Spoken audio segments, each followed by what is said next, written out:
I sometimes remember my old programming days. And to be very honest, this problem certainly gives me nightmares. Because I never quite understood what is really happening. And I had just learned up a solution in my mind and I just used to go for my exams or for my interviews. So I wanted to make a video where I could simplify and so that you don't face the same problem. So I will try to simplify it as much as I can. I am talking about finding the longest increasing subsequence length in a given array.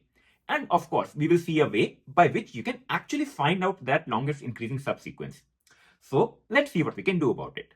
Hello friends, welcome back to my channel. First, I will explain you the problem statement and we will look at some sample test cases. Going forward, we will first start off with a brute force approach, see the recursive solution and see why they are not optimal. Going forward, we will use the dynamic programming to come up with a very efficient solution and I will try to simplify it as much as I can. After that, we will also do a dry run of the code so that you can visualize how all of this is actually working in action. And of course, we will also see how do you actually derive the longest increasing subsequence from that given array. So, without further ado, let's get started.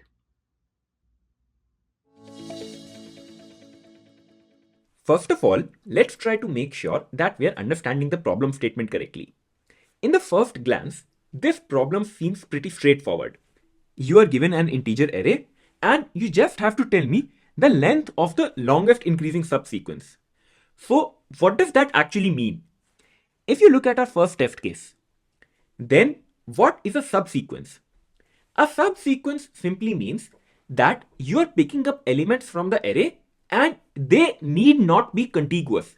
That means it is not necessary that you have to pick a group of elements. These elements that you are picking, they can be from anywhere in the array. The only condition is that you have to go from left to right. So let us say if I pick my first element, that is 10. Now, when I start moving forward, what is the next greater element that I find? The next greater element is 101, right? Therefore, I can say that I found one subsequence that is increasing. Because notice, if you go ahead, 18 is smaller and this will not be a part of your subsequence. Similarly, you can form more such subsequences.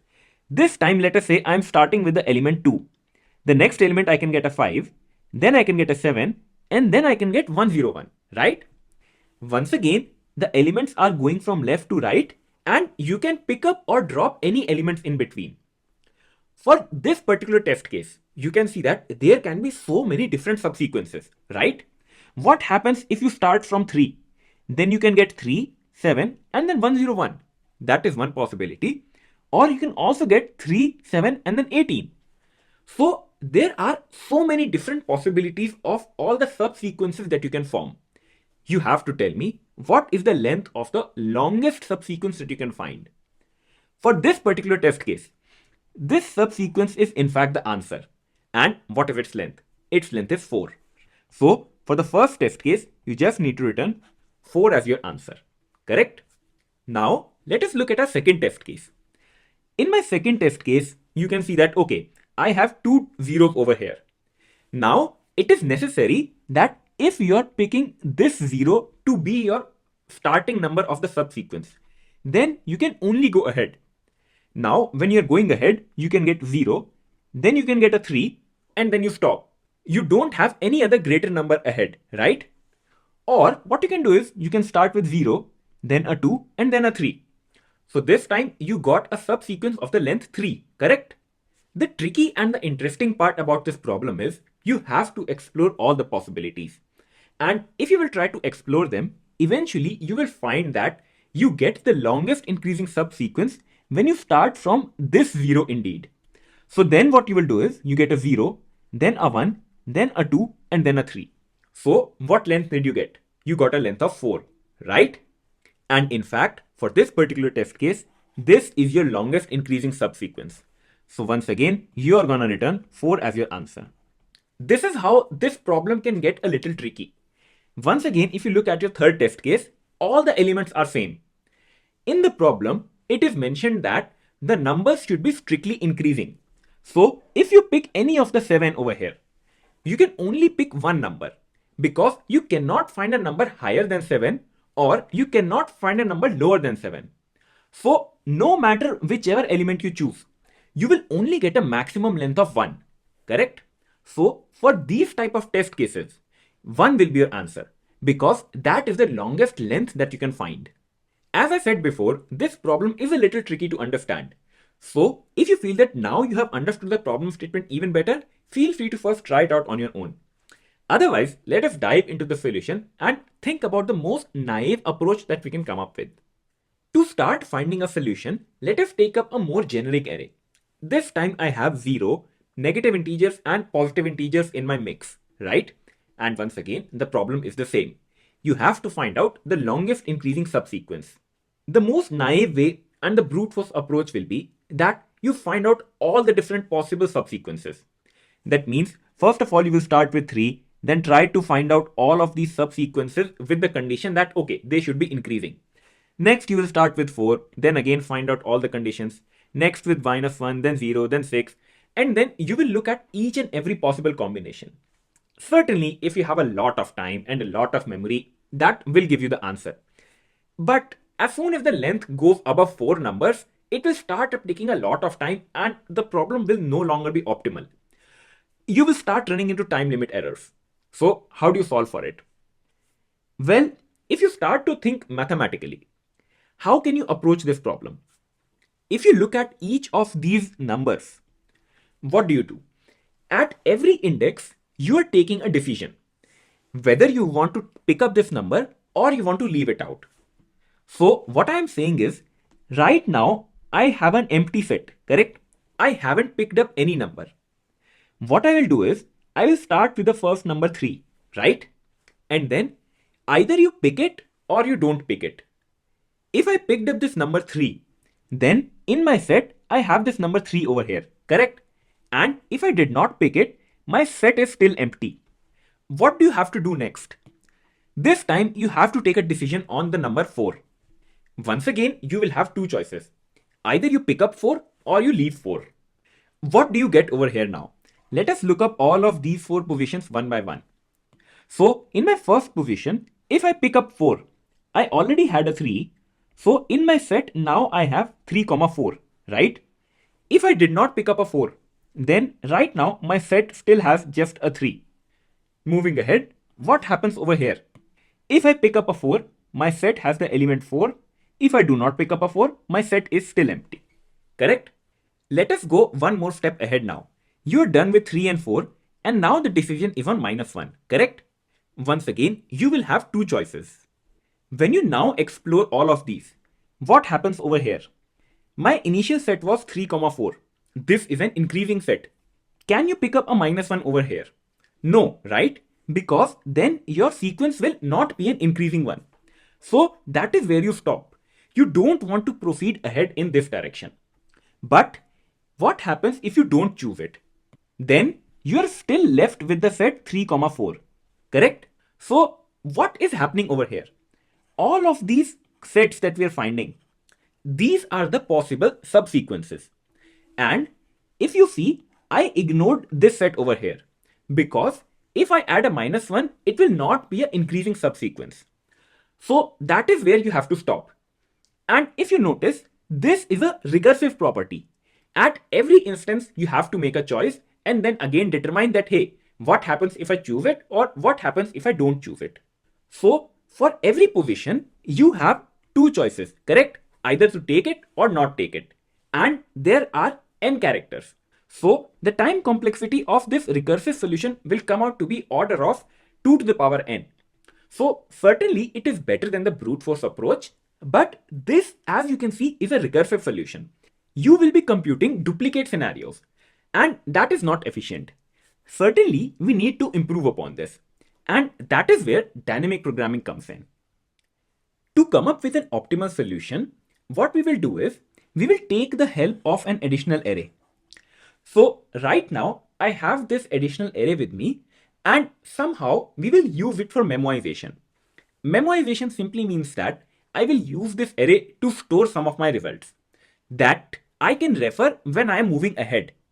So right now, how do you initialize it? What I can just say is, I will put every element as 1 in my array. What this array simply means is that At each of the locations, the length of the longest increasing subsequence will be at least 1, because you cannot have a longest increasing subsequence less than 1. For any of the element, you can pick itself, right? So this length can never be 1.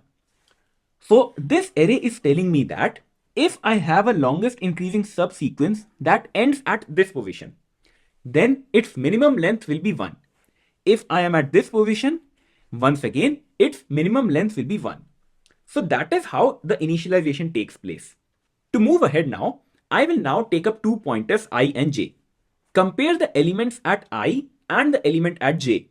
If the element at j is less than the element at I, what does it tell you about the length of the longest increasing subsequence ending at this particular index? That will be at least 1 more than whatever the length was at this previous index, right? Just try to think. You have these elements 3 and 4. You have initialized that, okay, if my longest increasing subsequence ended at this position, its minimum length was 1, right? And now I am comparing these two elements. So if I see that, hey, 3 is smaller than 4, right? That means the longest increasing subsequence at this position will be at least 1 greater than whatever it was over here. So now what I will do is I will change this value and I will write down a 2 over here. It is now telling me that the longest increasing subsequence at this particular index, this will be 2. This will be the length, right? Just move ahead for now and it will all make sense. If you iterate ahead, j will now reach I, so that means we are done. So what I'm gonna do is I will move my I pointer 1 step ahead and j will once again start from the beginning, correct? What will you do now? Compare 3 and minus 1 now. 3 is already greater, right? This means that if you're coming from the left direction, there can never be a chance that you had included 3 and then you will include a minus 1, right? Because minus 1 is smaller. So this case does not make any sense. And what we will do, we will just move our next pointer ahead to 4. Once again, compare 4 and minus 1. 4 is already greater. So this situation can never happen. Move ahead. J now reaches I. That means you will reset j back over here. And now I move 1 step ahead.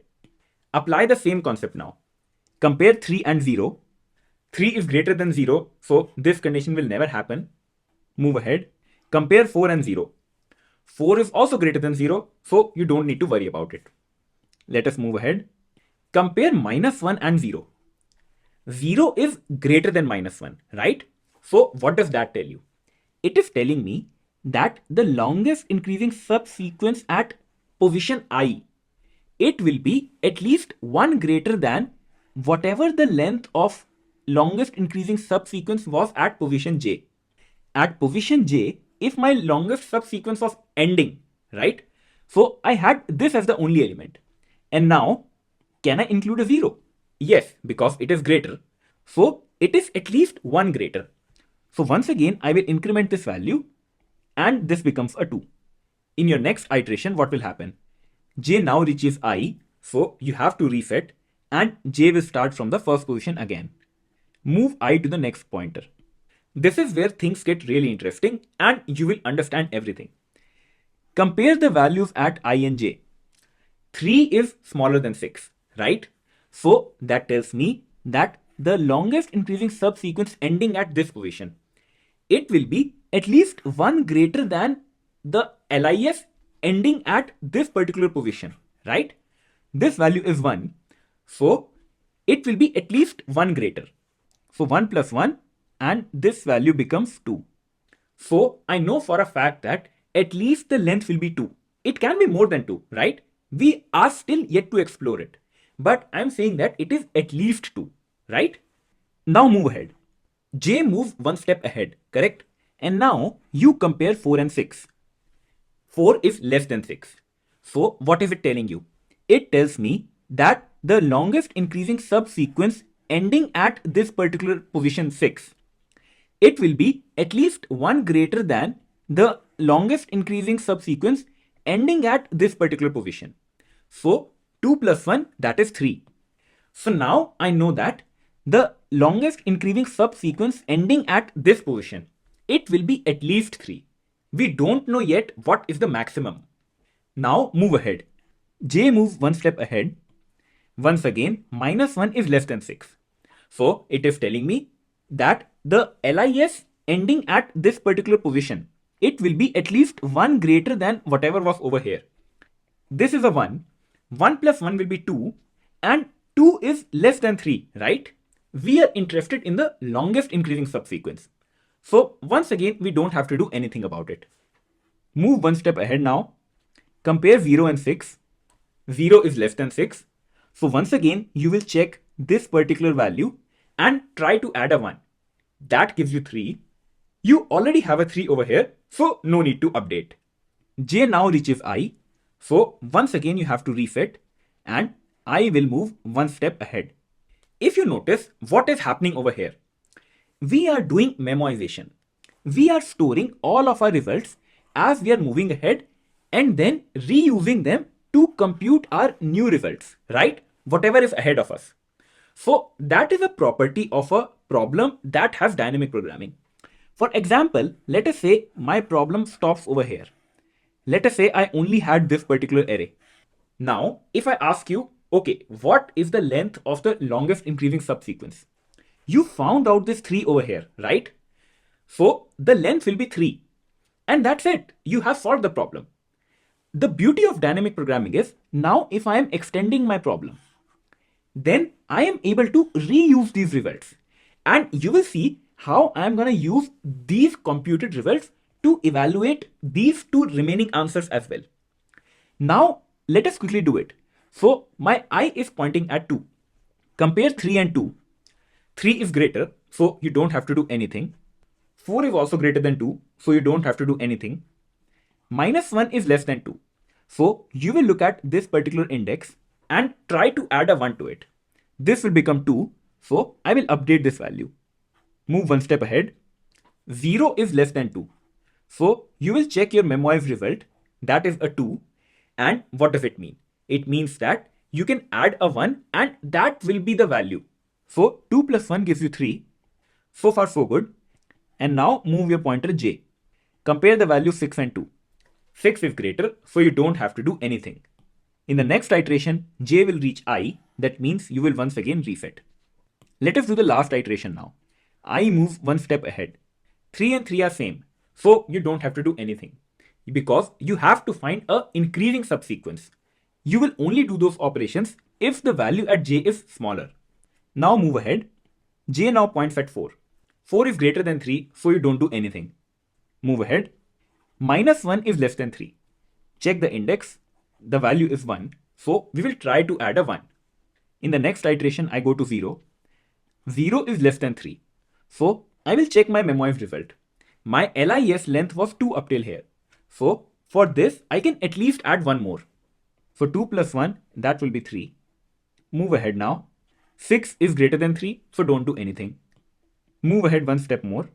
Compare 2 and 3. 2 is smaller, so you check what was the length of longest increasing subsequence up till this point. That was 3, right? And since 2 is less than 3, you can add 1 more element, right? So 3 plus 1 and that will give you a 4. In the next iteration, J now reaches I. I cannot go any further, so that is where you stop.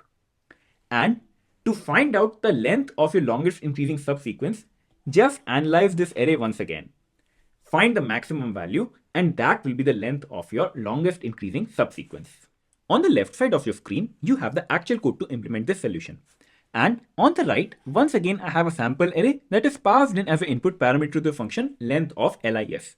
The first thing that we do is we create our memoization array, and this is gonna store the length of the longest increasing subsequence at that particular index, right? So you can either initialize this array all with zeros or you can initialize it with 1. If you use the default initialization, it will initialize as 0 and you can just return whatever the answer was plus 1. Because in our solution, we just started all the elements with 1, right? For this particular solution, I have initialized everything with 0. After that, what do? You start 2 pointers I and j. So I starts at the first position, and then the j pointer will start at the 0th location. For every iteration, what do? We compare both of these elements, right? 3 and 4. If nums at I is greater than nums at j, for example, right now, you can see that 4 is greater than 3. So it means that you will have to update this particular position. And what do you update it with? You update it with whatever the value is at j plus 1. So you look up this value, that is 0 plus 1.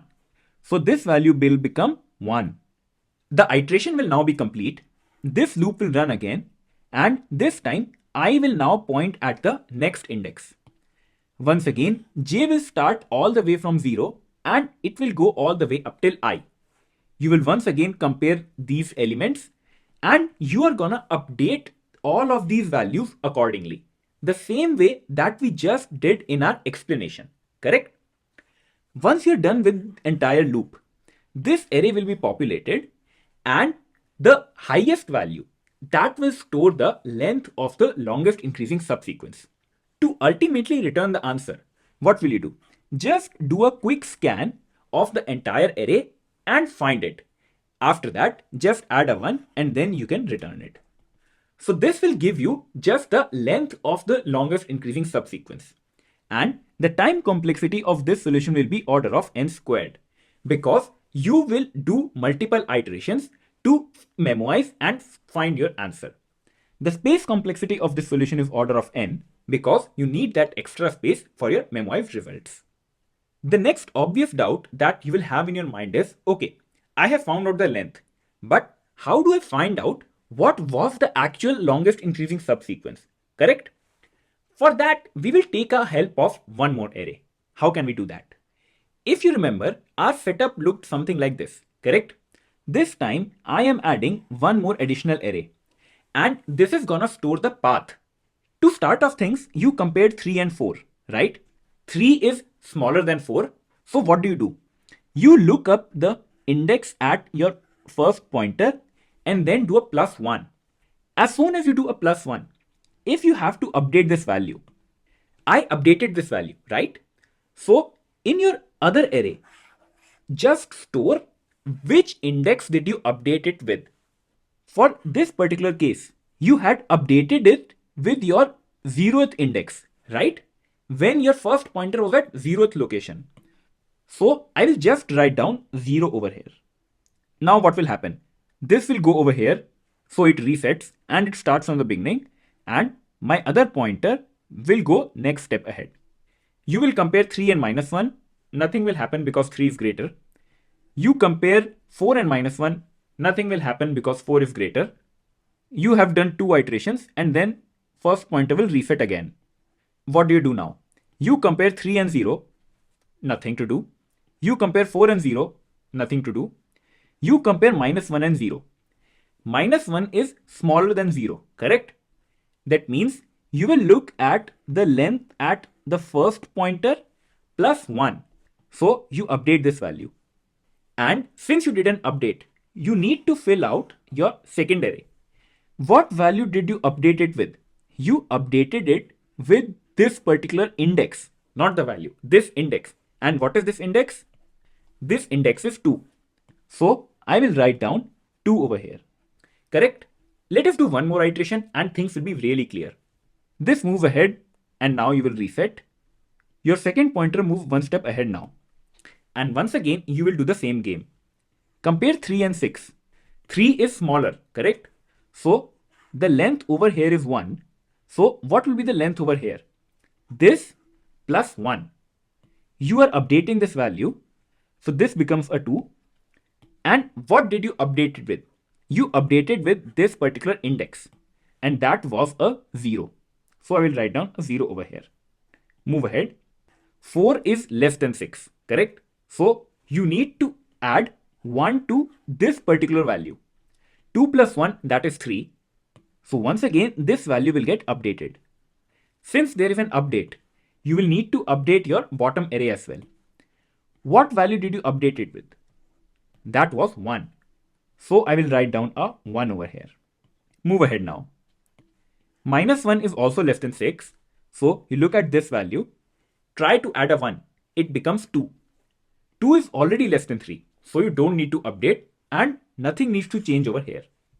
Move ahead. You find a 0. 0 is also less than 6. So 2 plus 1, that is 3 again. You don't have to update this. So this value will still remain a 1, correct? Your iteration will end and then you will start from the beginning again. Your next pointer will move to the next location. Now, for a moment, just think that your problem was only up till this point. If you have to tell me, okay, what is the length of the longest increasing subsequence? You will scan this array and then tell me that, hey, 3 is the longest length.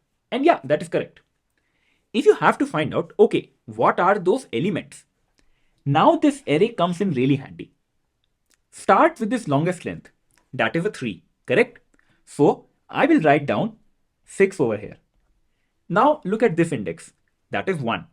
So go to the first index. And what is the value over here? That is 4. So I will write down 4 in my answer. Now to find the next element, look at this value. That is a 0. The 0th index is 3. So I get my next value and that is a 3.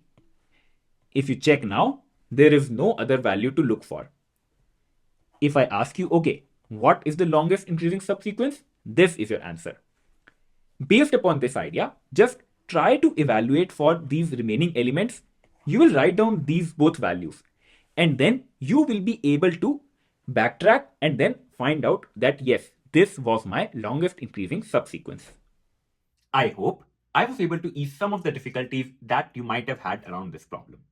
As per my final thoughts, I just want to say that there is no set pattern or a set way by which you can solve problems on dynamic programming. Your best bet is that you solve as much problems as you can. And sometimes I often like to say that dynamic programming is just a clever way of using your brute force approach. For example, even in this approach, what did you do? You are taking 2 pointers and then you are running the second pointer again and again, right? But you are using a clever trick and memoizing your results. So that way your problem becomes an optimal solution. So while going throughout the video, did you face any problems? Or have you seen any other similar problems which are working on the same idea? Tell us everything in the comment section below and it will be helpful for anyone else also who is watching this video. It will become a really good collection in the end.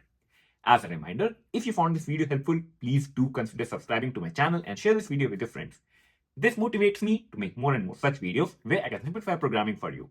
Also, a huge shout out to all the members who support my channel. This really keeps me going.